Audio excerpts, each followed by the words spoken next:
Dear students, मैं आज आपको इकोनॉमिक्स का दूसरा चैप्टर पढ़ाऊंगी। भारतीय अर्थव्यवस्था के क्षेत्र। भारतीय अर्थव्यवस्था के क्षेत्र का अर्थ है आजीविका उत्पन्न करना। आर्थिक कार्यों के क्षेत्रक। आर्थिक कार्यों के क्षेत्र का आशय प्राथमिक क्षेत्रक, द्वितीयक क्षेत्रक व तृतीयक क्षेत्रक से होता है। आर्थिक कार्यों गतिविधियों के लिए इन तीनों क्षेत्रकों में उत्पादन से संबंधित विभिन्न प्रकार की क्रियाकलाप किए जाते हैं। इन क्रियाकलापों के कारण ही आर्थिक विकास में तेजी आती है। निम्न चित्रों को देखिए।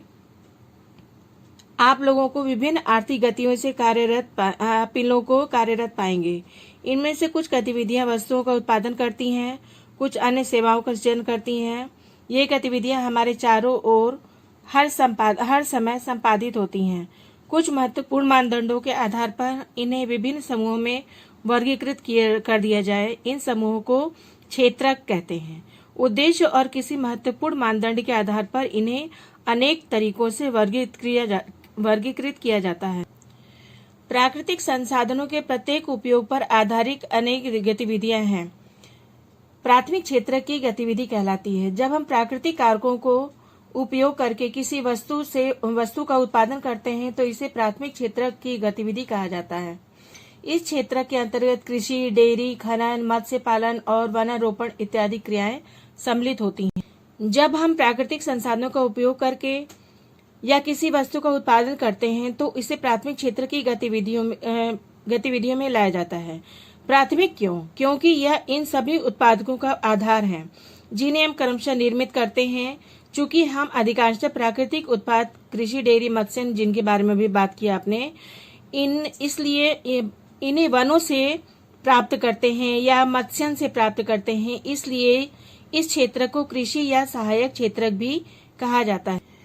द्वितीय क्षेत्र के बारे में चलिए जानते हैं। इसके अंतर्गत प्राकृतिक उत्पादों को विनिर्माण प्रणाली के द्वारा अन्य रूपों में बदला जा सकता है। विनिर्माण प्रक्रिया को किसी कारखाना, किसी कार्यशाला या घर में भी संपन्न किया जा सकता है। जैसे कपास के पौधे से प्राप्त रेशे के उपयोग करके हम सूत काटते हैं और कपड़ा बुनते हैं। गन्ने का उपयोग कर चीनी व गुड़ तैयार करते हैं। मिट्टी से हम ईंट बनाते हैं तथा ईंटों से भवनों का निर्माण करते हैं। तो यह क्षेत्र विभिन्न प्रकार के क्षेत्रकों से संबंधित होते हैं, इसलिए इन्हें औद्योगिक क्षेत्र भी कहा जाता है। चलिए हम तृतीय क्षेत्र के बारे में बात करते हैं। इस क्षेत्र की गतिविधियां प्राथमिक व द्वितीय क्षेत्र के विकास में सहायता प्रदान करती हैं। ये गतिविधियां स्वयं वस्तुओं का उत्पादन नहीं करती, बल्कि उत्पादन प्रक्रिया से सहयोग करती हैं। व्यापार, बैंक सेवाएं, परिवहन, संचार और भंडारण तृतीय गतिविधियों के उदाहरण हैं। इन गतिविधियों के द्वारा वस्तुओं के बजाय सेवाओं का सृजन किया जाता है, यानी सेवाओं को पैदा किया जाता है, उत्पन्न किया जाता है। इसलिए तृतीय क्षेत्र को सेवा क्षेत्र भी कहा जाता है।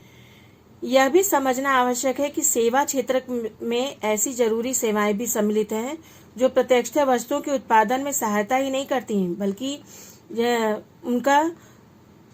बल्कि इसमें सम्मिलित भी हैं। Internet cafe, ATM booth, call centre, software company, ये सब सेवाएं क्षेत्र के ही आयाम हैं। ये सभी महत्वपूर्ण हैं। चलिए तीनों क्षेत्रों की तुलना करते हैं। प्राथमिक, द्वितीयक एवं तृतीय क्षेत्र के विविध उत्पादन कार्यों से काफी अधिक मात्रा में वस्तुओं और सेवाओं का उत्पादन होता है। साथ ही इन क्षेत्र में काफी अधिक संख्या में लोग वस्तुओं और सेवाओं का उत्पादन करने के लिए काम भी करते हैं। जैसे आप सोचते होंगे कि हजारों की संख्या में उत्पादित वस्तुओं और सेवाओं की गणना करना असंभव कार्य है। हम कारों और कंप्यूटर, किलों और फर्नीचरों की संख्या का योगफल कैसे कर सकते हैं? यह एकदम बेकार की बात लगती है। आप बिल्कुल सही सोचते हैं। इस समस्या के समाधान के लिए अर्थशास्त्रियों का सुझाव है कि वस्तुओं और सेवाओं की वास्तविक संख्याओं का योग करने के स्थान पर उनके मूल्य का उपयोग किया जाना चाहिए। जैसे 10,000 किलोग्राम गेहूं 8 रुपए किलोग्राम की दर से बेचा जाता है, तो गेहूं का मूल्य 80,000 रुपया होगा। 10 रुपए प्रति नारियल की दर से 5,000 नारियल का मूल्य 50,000 रुपया होगा। इसी प्रकार तीनों क्षेत्रकों के वस्तुओं और सेवाओं के मूल्य की गणना की जाती है और उसके बाद योगफल प्राप्त करते हैं। उत्पादित और बेची गई वस्तुएं, प्रत्येक वस्तु या सेवा की गणना करने की जरूरत नहीं होती, केवल अंतिम वस्तुओं और सेवाओं की गणना का ही प्रारूप होता है, उसका ही औचित्य है। जैसे एक किसान किसी आटा मिल को 8 रुपए प्रति किलोग्राम की दर से गेहूं बेचता है। मिल में गेहूं की पिसाई होती है और बिस्कुट कंपनी को आटा 10 रुपए प्रति किलोग्राम की दर से बेचा जाता है। बिस्कुट कंपनी आटा के साथ चीनी व तेल जैसी चीजों का भी उपयोग करती है। बिस्कुट के 4 पैकेट बनाती है। वह बाजार में उपभोक्ताओं को 60 रुपए में यानी 15 रुपए प्रति पैकेट के हिसाब से बिस्कुट बेचती है। अतः बिस्कुट ही अंतिम उत्पाद हुआ, यह तृतीयक क्षेत्रक हुआ।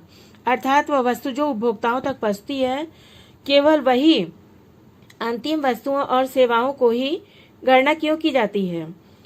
अंतिम वस्तुओं के विपरीत गेहूं और आटा जैसी मध्यम वस्तुएं मध्यवर्ती हैं, यानी प्रथम और द्वितीय क्षेत्रक है। मध्यवर्ती वस्तुएं अंतिम वस्तुओं और सेवाओं के निर्माण में इस्तेमाल की जाती हैं। अंतिम वस्तुओं के मूल्य में मध्यवर्ती वस्तुओं का मूल्य पहले से ही शामिल होता है। बिस्कुट अंतिम वस्तु के मूल्य 60 रुपए में पहले से ही आटा का मूल्य 10 रुपए शामिल है। इसी प्रकार अन्य सभी मध्यवर्ती वस्तुओं का मूल्य भी शामिल होगा। अतः गेहूं व आटा के मूल्य की अलग अलग गणना उचित नहीं है, क्योंकि अब हम एक वस्तु की मूल्य की गणना कई बार करते हैं, परंतु गेहूं के रूप में, फिर आटा के रूप में और अंत में अंतिम बिस्कुट के रूप में, अंतिम वस्तु बिस्कुट के रूप में। तो ये मूल्य कई बार गणना की जाती, कई बार गिनी जाती है। किसी विशेष वर्ष में प्रत्येक क्षेत्रक द्वारा उत्पादित अंतिम वस्तुओं और सेवाओं का मूल्य उस वर्ष में क्षेत्रक के कुल उत्पादन की जानकारी प्रदान करता है। तीनों क्षेत्रकों के उत्पादन के योगफल को देश का सकल घरेलू उत्पाद कहते हैं। आइए इसको और समझते हैं। किसी विशेष वर्ष में जो अंतिम वस्तुओं की उत्पादन होती है, सेवाओं का मूल्य होता है, उस वर्ष के क्षेत्रक में कुल उत्पादन की जानकारी तो प्रदान करता ही है। तो तीनों क्षेत्रकों के उत्पादन के योगफल को देश का सकल घरेलू उत्पाद कहलाता है, यानी जीडीपी। यह किसी देश के भीतर किसी विशेष वर्ष में उत्पन्न हुई सभी अंतिम वस्तुओं और सेवाओं का मूल्य होता है। सकल घरेलू उत्पाद अर्थव्यवस्था की विशालता को प्रदर्शित करता है, दर्शाता है। सकल घरेलू उत्पाद का मापन एक कठिन कार्य है। भारत में यह कार्य केंद्र सरकार के मंत्रालय द्वारा किया जाता है। यह मंत्रालय राज्यों और केंद्र शासित क्षेत्रों के विभिन्न सरकारी विभागों की सहायता से वस्तुओं और सेवाओं की कुल संख्या और उनके मूल्य से संबंधित सूचनाएं एकत्रित करता है। इसके बाद सकल घरेलू उत्पाद का अनुमान लगाता है। और तो ये रहा अर्थव्यवस्था की विशालता प्रदर्शित करने वाला सकल घरेलू उत्पाद। क्षेत्रकों में कुछ ऐतिहासिक परिवर्तन भी हुए। विभिन्न क्षेत्रों का ऐतिहासिक संदर्भ देखें तो विकास की प्रारंभिक अवस्था और प्राथमिक क्षेत्रक ही आर्थिक सक्रियता का सबसे बड़ा महत्वपूर्ण क्षेत्रक रहा है या होता है। कृषि प्रणाली विकसित होने के साथ प्राथमिक क्षेत्रक कृषि क्षेत्रक समूह होता चला गया और उत्पादन अधिक होने के कारण लोग दूसरे कार्य भी करने लगे। व्यापारियों और शिल्पियों की संख्या में वृद्धि होने लगी। क्रय विक्रय कई गुना बढ़ गया। कालांतर में अनेक लोग परिवहन, प्रशासन और सेना इत्यादि से जुड़ने लगे। विनिर्माण की नवीन प्रणाली भी प्रभावित होने लगी। धीरे धीरे नवीन प्रणाली के आने के बाद लोगों का रुझान विनिर्माण की ओर हुआ। जब विनिर्माण से संबंधित नवीन प्रणाली अस्तित्व में आई तो लोग जो पहले खेतों में काम करते थे, उनमें से बहुत लोग अब कारखानों में काम करने लगे। अब अधिकाधिक लोग कारखानों में सस्ती दरों व उत्पादित वस्तुओं का प्रयोग करने लगे और कुल उत्पादन और रोजगार की दृष्टि से द्वितीय क्षेत्रक का संबंध महत्वपूर्ण हो गया। तृतीय क्षेत्रक की तरफ भी रुझान बढ़ा। 100 वर्षों में विकसित देशों में द्वितीय क्षेत्रक से तृतीय क्षेत्रक की ओर ज्यादा रुझान बढ़ गया। कुल उत्पादन की दृष्टि से सेवा क्षेत्रक का महत्व बढ़ गया था। विकसित देशों में अधिकांश श्रमजीवी मानव संसाधन क्षेत्रक में ही नियोजित थे। भारत में भी तृतीय क्षेत्रक सबसे बड़े उत्पादक के रूप में दिखाई पड़ने लगा। उत्पादन में तृतीय क्षेत्र का महत्व बढ़ता गया। कैसे बढ़ता गया? वर्ष 1973 से 74 और 2013 से 14 के बीच 40 वर्षों में लगभग सभी क्षेत्रों में उत्पादन में वृद्धि हुई, परंतु सबसे अधिक वृद्धि तृतीय क्षेत्र के उत्पादन में हुई। परिणामतः वर्ष 2013 से 14 में भारत में प्राथमिक क्षेत्र की प्रतिस्थापित करते हुए तृतीय क्षेत्र सबसे बड़ा उत्पादक के क्षेत्र में उभरा। भारत में तृतीय क्षेत्र इतना महत्वपूर्ण हो गया कि इसके कई कारण भी हो सकते थे। कई कारण हैं। प्रथम, किसी भी देश में अनेक सेवाओं जैसे अस्पताल, शैक्षिक संस्थाएं, डाक एवं तार सेवा, थाना, कचहरी, ग्रामीण प्रशासनिक कार्यालय, नगर निगम, रक्षा, परिवहन, बैंक, बीमा कराने इत्यादि की आवश्यकता होती है। इन्हें बुनियादी सेवा माना जाता है। किसी विकासशील देश में इन सेवाओं के प्रबंधन की जिम्मेदारी सरकार उठाती। दूसरी बात क्या रही? कृषि और उद्योग के विकास से परिवहन, व्यापार, भंडारण जैसी सेवाओं का विकास होता चला गया। प्राथमिक और द्वितीय क्षेत्र का विकास जितना अधिक होगा, ऐसी सेवाओं की मांग उतनी ही अधिक होगी। तीसरा क्या था? जैसे जैसे आय बढ़ती है, कुछ लोग अन्य कई सेवाएं चाहने लगते हैं, मांगने लगते हैं, जैसे अच्छे स्कूल में पढ़ाना, रेस्तरां, पर्यटन, शॉपिंग मॉल में जाना, निजी अस्पताल में ही अपना इलाज कराना, निजी विद्यालय में बच्चों को पढ़ाना, व्यावसायिक प्रशिक्षण इत्यादि की मांग शुरू कर देते हैं। यानी जैसे पैसा बढ़ता है, धन बढ़ता है, तो इच्छाएं भी बढ़ने लगती हैं। आप नगरों में, विशेषकर बड़े नगरों में इस परिवर्तन को देख सकते हैं। चौथा महत्वपूर्ण क्या रहा? विगत दशकों में सूचना और संचार प्रौद्योगिकी पर आधारित कुछ नवीन सेवाएं महत्वपूर्ण एवं जरूरी हो गईं। इन सेवाओं के उत्पादन में तीव्र वृद्धि हुई। विगत कुछ वर्षों में संचार प्रौद्योगिकी पर आधारित नई सेवाओं में महत्वपूर्ण वृद्धि तो हुई। इन सेवाओं के विस्तार से तीव्र वृद्धि जैसे जारी हुई, तो चिंताएं भी बढ़ने लगी और छिपी बेरोजगारी अदृश्य बेरोजगारी के रूप में बढ़ती चली। अधिकांश लोग कहाँ नियोजित होने, कहाँ रहने लगे? कृषि में आवश्यकता से अधिक लोग लगे हुए थे, तो कुछ लोगों को कृषि क्षेत्र से हटा देते हैं आप, तो भी उत्पादन प्रभावित नहीं होगा।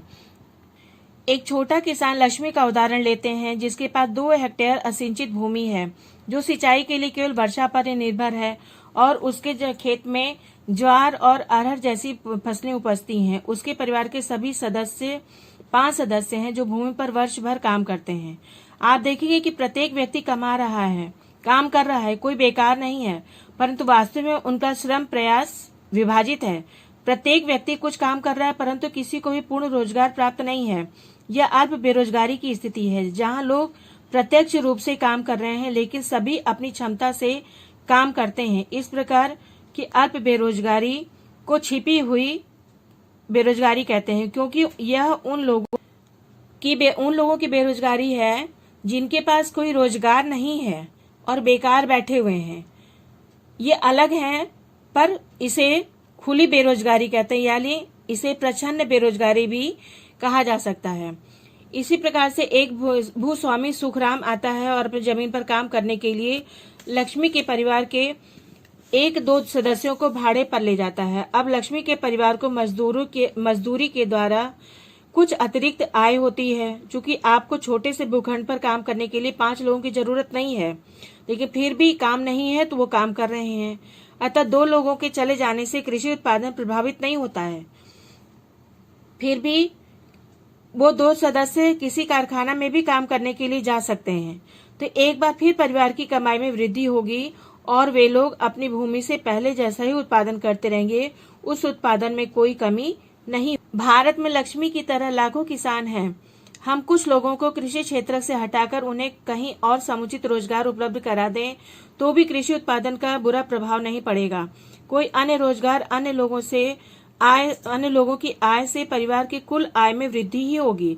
अल्प बेरोजगारी दूसरे क्षेत्रों में भी हो सकती है, जैसे दैनिक रोजगार की जो तलाश करते हैं, जैसे प्लम्बर हो गए, पेंटर हो गए, मरम्मत कार्य करने वाले हो गए, जैसे रोजगार करते हैं और अन्य असुविधाजनक विषम कार्य करते हैं, उनमें से कई रोजाना काम नहीं कर पाते। इसी प्रकार हम सेवा क्षेत्र के कुछ लोगों को सड़कों पर ठेला खींचते या कुछ चीजें बेचते हुए देखते हैं, जहां वे पूरा दिन बिता देते हैं परंतु बहुत कम कमा पाते हैं। कभी कभी तो इतना भी नहीं हो पाता कि उनका रोज का भोजन चल सके। वे यह काम इसलिए कर रहे हैं क्योंकि उनके पास और कोई काम नहीं है, कोई बेहतर अवसर नहीं। चलिए देखते हैं अतिरिक्त रोजगार का सृजन कैसे हो सकता है। हम लक्ष्मी और उसके 2 हेक्टेयर असिंचित भूखंड का उदाहरण लेते हैं। उसकी परिवार की भूमि की सिंचाई के लिए एक कुएं का निर्माण करने के लिए सरकार कुछ मुद्रा व्यय करती है या बैंक से ऋण प्रदान कर सकता है। तब लक्ष्मी अपनी भूमि की सिंचाई करने में सक्षम होगी और रबी मौसम में एक दूसरी फसल गेहूं उपजाती है। हम मान लेते हैं कि 1 हेक्टेयर गेहूं की फसल 2 लोगों को 50 दिनों, जिसमें बीज डालने, पानी देने, खाद डालने और कटाई में तक रोजगार प्रदान कर सकती है। अतः परिवार के 2 अन्य सदस्यों को अपनी जमीन में रोजगार मिल सकता है। अब मान लेते हैं कि ऐसे कई खेतों की सिंचाई के लिए एक नए बांध का निर्माण किया जाता है या एक नहर खोदी जाती है, तो इससे कृषि क्षेत्र में रोजगार के अनेक अवसर सृजित हो सकेंगे और अल्प बेरोजगारी की समस्या अपने आप कम हो जाएगी। अब मान लेते हैं कि लक्ष्मी और दूसरे किसान पहले की तुलना में अधिक उत्पादन करते हैं। उन्हें कुछ उत्पाद बेचने की भी आवश्यकता होगी। इसके लिए उन्हें अपने उत्पाद नजदीक के शहर में ले जाने की आवश्यकता हो सकती है। यदि सरकार परिवहन और फसलों के भंडारण पर या बेहतर ग्रामीण सड़कों के निर्माण पर कुछ पैसा खर्च करती है, या तो छोटे ट्रक, छोटी गाड़ियां सब जगह आ जा सकेंगे। इस तरीके से लक्ष्मी जैसे अनेक किसान जिन्हें अपने अब पानी की सुविधा उपलब्ध है, फसलों की उपज और विक्रय कर सकते हैं, यानी उनकी फसल के विक्रय खरीद मतलब बेच भी सकते हैं। इस कार्य से केवल किसानों को ही उत्पादक रोजगार उपलब्ध नहीं हो सकता, बल्कि परिवहन और व्यापार जैसी सेवाओं में लगे लोगों को भी रोजगार प्राप्त हो सकता है। कृषि के क्षेत्र में अल्प बेरोजगारी की समस्या इसलिए भी बनी हुई है क्योंकि कृषि के लिए आवश्यक मूलभूत सुविधाओं का सबसे अच्छी तरह विकास नहीं हो पाया है। जब कृषि उत्पादन बढ़ेगा तो परिवहन, फसलों का भंडारण, खाद्य प्रसंस्करण आदि प्रक्रियाओं के लिए भी संभावना बनेगी। प्रत्येक राज्य या प्रदेश में वहां के निवासियों की आय और उनके रोजगार में वृद्धि करने की संभावना विद्यमान होती है। एक आकलन के अनुसार यदि पर्यटन क्षेत्र में अपेक्षित सुधार हो तो प्रतिवर्ष 35 लाख से अधिक लोग अतिरिक्त रोजगार प्राप्त कर सकते हैं। सुनियोजित तरीके से योजना बनाकर अन्य क्षेत्रों में लागू करके इस तरह के परिणाम प्राप्त किए जा सकते हैं। इसी को ध्यान में रखते हुए भारत सरकार ने लोगों को बेरोजगारी को कम करने के लिए काम का अधिकार कानून बनाया। इसे महात्मा गांधी राष्ट्रीय ग्रामीण रोजगार गारंटी अधिनियम 2005 के नाम से जाना जाता है। 625 जिलों में काम का अधिकार लागू करने के लिए एक कानून जो बनाया सरकार ने, इसे महात्मा गांधी राष्ट्रीय ग्रामीण रोजगार गारंटी अधिनियम के नाम से जाना गया, जिसे मनरेगा भी कहते हैं। और 2005 के अंतर्गत इन सभी लोगों को जो काम करने में सक्षम हैं और जिन्हें काम की जरूरत है, उनको सरकार द्वारा ग्रामीण क्षेत्रों में वर्ष में 100 दिन के रोजगार की गारंटी दी गई है। यदि सरकार रोजगार उपलब्ध कराने में असफल रहती है, उसके पास कोई कार्य नहीं रहता, तो वह लोगों को बेरोजगारी भत्ता देती है और अधिनियम के अंतर्गत उस समय के कामों को वरीयता दी जाती है जिनसे भविष्य में भूमि से उत्पादन बढ़ाने में उन्हें मदद मिलती है और आगे भी मिलती रहेगी। चलिए अब हम संगठित और असंगठित के रूप में क्षेत्रों का विभाजन देखते हैं। रोजगार के संगठित क्षेत्र में रोजगार की अवधि नियमित होती है। संगठित क्षेत्र के क्षेत्रक सरकार द्वारा पंजीकृत होते हैं। ये सरकारी नियमों का पालन करते हैं। संगठित क्षेत्र के कर्मचारियों को रोजगार की सुरक्षा प्राप्त होती है। कर्मचारी एक निश्चित समय तक कार्य करते हैं। यदि वे अधिक समय तक कार्य करते रहें तो नियोक्ता द्वारा उन्हें अतिरिक्त वेतन दिया जाता है। उसी जगह असंगठित क्षेत्र में क्या होता है, अधिकतर सरकारी नियंत्रण से यह क्षेत्र बाहर होता है। छोटी बड़ी सभी बिखरी हुई इकाइयों से बना होता है। इस क्षेत्र के नियम आदि तो होते हैं, किंतु उनका पारदर्शी तरीके से पालन नहीं होता। यहाँ के अधिकतर कार्य कम वेतन वाले होते हैं। इस क्षेत्र में कर्मचारियों की विभिन्न सुविधाओं पर कोई ध्यान नहीं दिया जाता। सवेतन छुट्टी, अवकाश या बीमारी के कारण छुट्टी आदि का कोई भी प्रावधान नहीं होता। चलिए हम इसमें कांता और कमल का उदाहरण लेते हैं। कांता एक कार्यालय में काम करती है। वह सुबह 9:30 बजे से शाम 5:30 बजे तक कार्यालय में रहती है। वह नियमित रूप से प्रत्येक माह के अंत में अपना वेतन पाती है। वेतन के अतिरिक्त वह सरकारी नियमों के तहत भविष्य निधि भी प्राप्त करती है। इसे चिकित्सकीय जांच सेवा के लिए और भत्ते भी मिलते हैं। कांता रविवार को कार्यालय नहीं जाती है। इस दिन उसका सवेतन अवकाश रहता है। उसने जब नौकरी प्रारंभ की थी तभी उसे एक नियुक्ति पत्र दिया गया था, जिसमें नौकरी संबंधी सभी शर्तों का उल्लेख किया गया था। उसी जगह कमल है। कमल कांता का पड़ोसी है। वह नजदीक के किराना की दुकान में दैनिक मजदूरी करने वाला एक मजदूर है। वह सुबह 7:30 बजे दुकान पर जाता है और शाम 8 बजे तक काम करता है। उसे अपनी मजदूरी के अतिरिक्त अन्य कोई भत्ता नहीं मिलता, कोई पैसा नहीं मिलता। जिस दिन वह काम नहीं करता है, उसे उस दिन की मजदूरी भी नहीं मिलती है। उसे कोई छुट्टी नहीं मिलती, न कोई उसे वेतन सहित कोई अवकाश मिलता है, न उसके कोई औपचारिक पत्र मिला था, न उसने भरा था जिसमें दुकान में नियुक्ति के बारे में कहा गया हो। उसका जो मालिक है उसे किसी भी समय काम से हटने के लिए कह सकता है। तो आपने देखा कांता एक संगठित क्षेत्र में काम करती है। संगठित क्षेत्र में उद्यम व कार्य स्थान आते हैं जहां रोजगार की अवधि नियमित होती है और इसलिए लोगों के पास सुनिश्चित काम होता है। वे क्षेत्र सरकार द्वारा पंजीकृत होते हैं और उन्हें सरकारी नियमों एवं विनियमों का अनुपालन करना होता है। इन नियमों एवं विनियमों का अनेक विधियों जैसे कारखाना अधिनियम, न्यूनतम मजदूरी अधिनियम, सेवानुदान अधिनियम, दुकान एवं प्रतिष्ठान अधिनियम इत्यादि के बारे में उल्लेख किया जा गया है। इसे संगठित क्षेत्र कहते हैं क्योंकि इसकी कुछ औपचारिक प्रक्रिया एवं कार्यविधियां होती हैं। इसके विपरीत कमल एक असंगठित क्षेत्र में काम करता है। असंगठित क्षेत्र छोटी छोटी और बिखरी इकाइयां होती हैं जो अधिकांशतः सरकारी नियंत्रण से बाहर होती हैं। उन्हीं से ये बनी होती हैं। वे कम वेतन वाले रोजगार होते हैं और प्रायः नियमित नहीं होते। वहां के अतिरिक्त समय में काम करने पर सवेतन छुट्टी या अवकाश, बीमारी के कारण छुट्टी इत्यादि का कोई भी प्रावधान नहीं होता। रोजगार भी सुरक्षित नहीं होता। श्रमिक को बिना किसी कारण के काम से हटाया जा सकता है। कुछ मौसम में काम न हो तो उसे काम से ही छुट्टी दे दी जाती है। बहुत से लोग नियोक्ता की पसंद पर भी निर्भर होते हैं। असंगठित क्षेत्र के श्रमिकों का संरक्षण कैसे हो? संगठित क्षेत्र अत्यधिक मांग पर ही रोजगार प्रस्तावित करता है, लेकिन संगठित क्षेत्र में रोजगार के अवसरों में अत्यंत धीमी गति से वृद्धि हो रही है। यह भी आमतौर पर पाया जाता है कि संगठित क्षेत्र असंगठित क्षेत्र के रूप में काम करते हैं। वे ऐसी रणनीति, कर, वचन और श्रमिकों को संरक्षण प्रदान करने वाली विधियों के अनुपालन से बचने के लिए अपनाते हैं। परिणामतः बहुत से श्रमिक संगठित क्षेत्र में काम करने के लिए विवश होते हैं जहां उन्हें कम वेतन मिलता है। प्रायः उनका वहां शोषण होता है और उन्हें उचित मजदूरी भी नहीं दी जाती है। उनकी आय कम होती है और नियमित भी नहीं होती। इस रोजगार में संरक्षण नहीं है और न ही इसमें कोई लाभ। सन 2090 से यह देखा गया है कि संगठित क्षेत्र को बहुत अधिक श्रमिक अपने रोजगार खोते जा रहे हैं। ये लोग असंगठित क्षेत्र में कम वेतन पर काम करने के लिए विवश हैं। अतः असंगठित क्षेत्र में अधिक रोजगार की जरूरत के अलावा श्रमिकों को संरक्षण और सहायता की भी आवश्यकता है। अर्थव्यवस्था के तीसरे क्षेत्र के बारे में बात करते हैं, जिसे स्वामित्व आधारित क्षेत्र या सार्वजनिक और निजी क्षेत्र कहते हैं।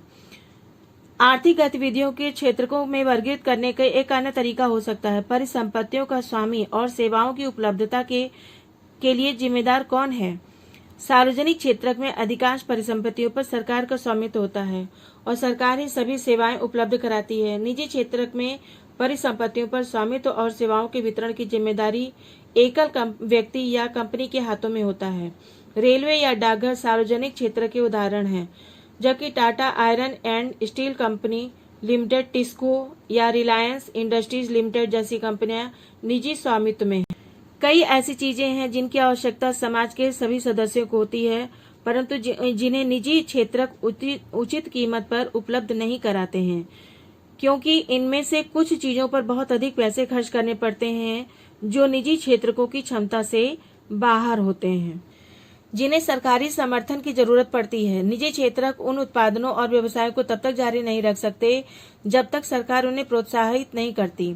जैसे उत्पादन मूल्य पर बिजली की बिक्री से बहुत से उद्योगों में वस्तुओं की उत्पादन लागत में वृद्धि हो सकती है। अनेक इकाइयां, विशेषकर लघु इकाइयां बंद हो सकती हैं, जहां सरकार उस पर बिजली उत्पादन करना और वितरण के लिए कदम उठाती है, तो जिस पर ये उद्योग बिजली खरीद सकते हैं, सरकार लागत का कुछ अंश वहन कर सकती है।